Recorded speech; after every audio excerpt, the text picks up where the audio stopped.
என்ன நினைச்சிட்டு இருக்க? படுவா அரஞ்சனா தெரியுமா?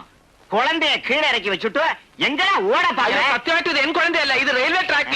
ஏதோ உன் குழந்தை இல்லையா?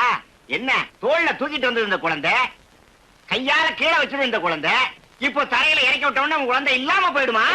என் பறக்க இந்த என்ன குட்டி எல்லாம் நம்ப வச்சுக்காத.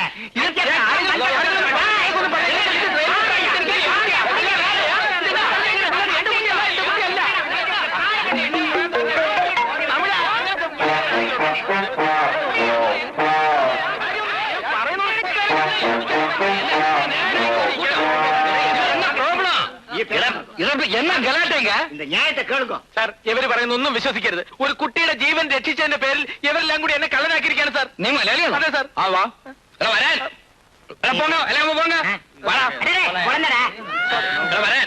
പോയ എന്തൊരു എടാ വേഷം കെട്ടി കയ്യിലിരിക്കട്ടാ.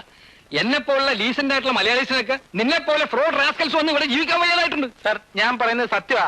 കുട്ടി എനിക്ക് റെയിൽവേ ട്രാക്കിൽ നിന്ന് കിട്ടിയതാ. റെയിൽവേ ട്രാക്ക് എന്ന് തുടങ്ങിയാണ് പ്രസവിക്കാൻ തുടങ്ങിയത്. നാട്ടിൽ കണ്ടിടത്തൊക്കെ ഓടി നടന്ന ഏതെങ്കിലും പെമ്പിള്ളേരൊക്കെ എന്നെ കുറിച്ച് പറയരുത്. എന്നിട്ട് കുട്ടിയെ കൊല്ലാൻ വേണ്ടി തമിഴ്നാട്ടിൽ വന്നിരിക്കുന്നു. അവിടെ ഒന്നും സ്ഥലമില്ലടാ. ഞാനൊരു പാവമാണ് സാർ, എന്നെ രക്ഷിക്കണം. സാർ ഒരു മലയാളിയല്ലേ? നിന്റെ കയ്യിൽ ഇപ്പൊ എന്താ ഉള്ളത്? എന്റെ കയ്യിൽ ഈ കുട്ടി മാത്രമേ ഉള്ളൂ സാർ. കുട്ടി ആർക്ക് വേണം? നിന്റെ കയ്യിൽ എത്ര രൂപ ഉണ്ടെന്ന് ചോദിച്ചത്? കയ്യില് കഷ്ടിച്ചൊരു 200 രൂപ കാണും. 200 ഉലുവ. ആ ഉള്ളത് എന്റെ പേഴ്സ് കാണുന്നില്ല സാർ. എടാ മൊല്ലാക്കാനെ നീ ഓത്ത് പഠിപ്പിക്കല്ലേ. നാട്ടിൽ നിന്ന് പൈസ ഒന്നും ഇല്ലാതാണോ നീ ഇങ്ങോട്ട് പോകുന്നത്? ഉണ്ടായിരുന്നതാ, ആരോ പോക്കറ്റ് അടിച്ചതാ. സംശയം സാർ നോക്കിയതാ. അയ്യോ ദരിദ്രവാസി. രാവിലെ എന്തെങ്കിലും തടയൂന്ന് വിചാരിച്ചതാ. ഇന്നത്തെ ദിവസം പോക്കാം. ആ പോടാ. അപ്പൊ ഈ കുട്ടി എന്ത് ചെയ്യണം? കുട്ടി എവിടെ എങ്ങനെ ഇട്ടിട്ട് പോയാൽ നിന്റെ എല്ലാം ഒരു അറ്റണം ബാക്കി ഉണ്ടാവില്ല. ഓർഡർ കള്ള റാസ്കൽ.